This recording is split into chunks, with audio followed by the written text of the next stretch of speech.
The Kings have locked up their center with a new contract. Alex Len has been re signed on a 1 year minimum deal.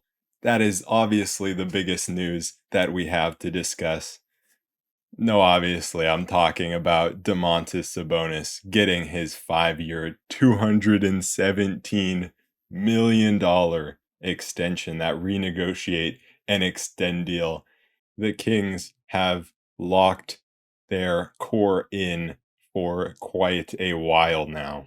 I said I would make a video when something happens with the Kings in free agency, and I saw Alex Len resign. And I'm like, I like the move, but that's not. I'm not making a whole episode on Alex Len re-signing. I'm sorry, Len. I'm just not. But then we got the news of the Sabonis extension, and it is really good news to get him locked up.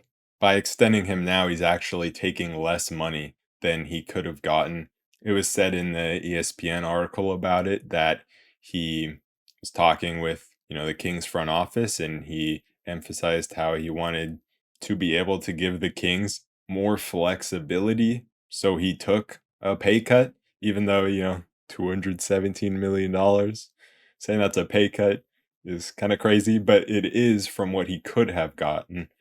And I think that just shows he really does want to be here. And I mean, you could always tell that he does want to be here. Of course, when people see that kind of money, there's always going to be the people saying overpay, but in reality, for an all NBA center, it's a good deal to get him locked up. When you see the extensions going around, obviously the rookie extensions that were happening, Halliburton got 260 million, so did LaMelo Ball.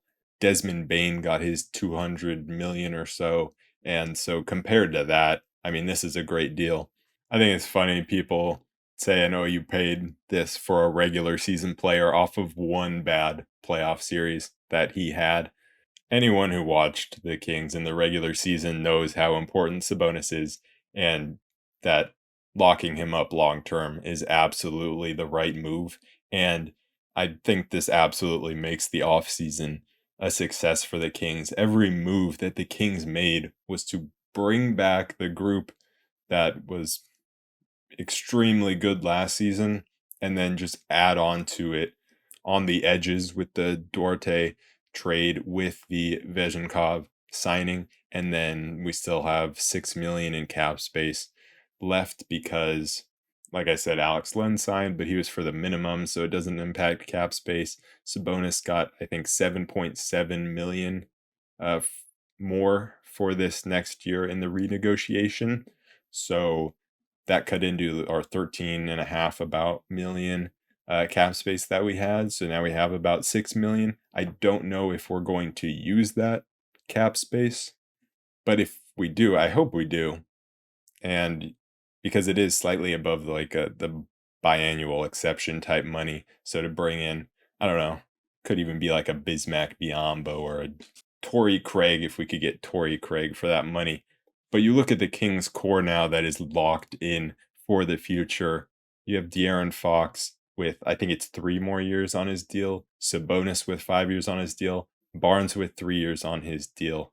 You have Herder with 3 years left on his deal. Obviously, Keegan Murray is locked up on his rookie contract. So is Davion.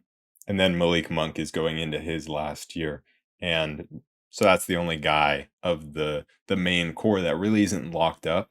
But I think when you look at all the contracts that guys have, they're all pretty good value contracts. I think you have to look at this offseason as a success because, like I said, the whole core's locked up, but all the contracts are good value. So there is still flexibility. We have most of our first round picks, bar that uh, protected pick that's going to Atlanta next season.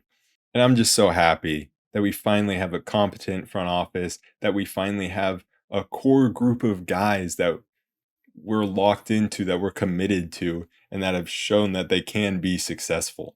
I always look at the Suns when I'm thinking about how they built their team that they currently have now, and it was by, Devin Booker, drafting Devin Booker, developing him, drafting a lot of those guys, Mikal Bridges, Cam Johnson, DeAndre Ayton. They had all those guys, had that core. Then they go and get Chris Paul, get to the NBA Finals, and it's not quite enough. And so when I look at this roster, is this a finals contender? Probably not. There are still holes in this roster, but I think you just have to be patient because once this team proves that last year wasn't a fluke, which I think most of us agree it definitely was not, then this front office, when they see the right opportunity to improve this roster and fill the holes on it, they're going to put assets, our first round picks, our good contracts. It depends obviously who we're going after, but if we see someone like Kevin Durant, like the Suns saw, then you go all in. And that's just what the Kings are waiting for. It's what the Raptors did. They had a core group of guys that was really successful, but then couldn't get past LeBron in the playoffs. And then they saw that opportunity to get Kawhi Leonard and they took it. And so I think that's exactly what this Kings team should do is just be patient until that right opportunity presents itself. And we're just in such a good spot to be able to kind of let that happen. And I think we have the perfect two-star players to do it with because, I think when you're building a team in a place that's not LA, it's not New York, right? It's Sacramento. But we have two stars that I think fit perfectly into Sacramento. They're not guys that necessarily want to be in LA. I mean, I know Fox definitely doesn't. And I think Sabonis is similar. I think we're kind of building a team with a lot of personalities that fit right here in Sacramento. And I do think that is kind of important because you don't want people getting upset at where they're living or the situation that they're in, and I just don't see that ever happening with anyone on this roster. And for the people that just keep coming back to that playoff series where, Sabonis didn't have the best series against the Warriors, all I have to say to that is he's going to get better in the playoffs. We have a very young team, and he's still 27 years old only. And also, that was just a tough matchup for him going against the Warriors because people will just always come back to that.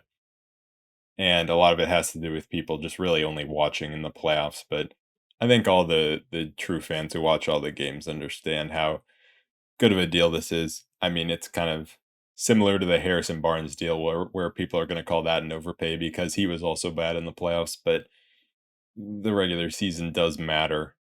And I think the more and more contracts that are given out, you see Dylan Brooks getting, I think he got 4 for 80 mil. So he's making more than Barnes. It's like that deal just keeps looking better. I was talking about the Kings need to fill a backup center spot. So we did re-sign Alex Len. And I mean, I am president of the Alex Len fan club. I love Alex Len and I I have since the first time he was on the team. I was super happy when he came back and now he's back coming back again because I just think he's the perfect example of a dependable big man. He knows how to be a 7-footer. He doesn't need to go out there and wow you with his skills. Although, every once in a while you will see the skills that made him, what was he, the 4th overall pick, which is why people have a bad perception of him because he was such a high overall pick and just turned out to be a solid rotational guy. But he is what he is. Super dependable, knows how to just be a big guy that sets screens, runs the floor, blocks shots, and rebounds. And so it's nice to have him in that spot. And then maybe the Kings still go and sign another big man, or maybe they're confident in Nemias Queta. I'm not really sure, but I would like Len to just be the third string center, but he is a dependable guy. He could be the backup center, especially with Trey Lyles also being able to fill in at, be a small ball 5 as well. It's just so nice to have a front office where every single move that they make, you can be like, I understand why they did that. Or even if you don't understand at the time, Then a little later on, you're like, oh, now I understand why they did that. Obviously, uh, trading Rashawn Holmes in that pick, it's like right away, maybe you don't see why they did that. I mean, it's to generate cap space, but then they re-signed Barnes, and it's like, okay, so obviously it wasn't to go after, a big player, a big money player. But then you see this, and it's like, okay, that was to get Lyles, get Vegenkov, and be able to extend Sabonis and still have 6 million in cap space to use. And I think it's very clear that this front office has, an exact type of team that they want to build, and they are building it super well. Every player they draft seems to fit into the system. The front office and coaching staff just seem so well connected. And it's just like, wow, my whole life I was waiting for this just finally competent franchise. And it's just so nice to have. And that's what that malpractice trade got us. It got us not just a 2-year rental on Sabonis, it's now getting us a 5-year extension in a very good team and a very good system. And I also think people can be upset with the front office for not making bigger moves. But then you look at the Halliburton trade, and it's like, that proves they're not afraid to make the big moves. They're just not going to force it. They're not going to force anything, and they're only going to do the trades that they are sure are going to work out. They're not just going to do a move because they feel pressured to do a move.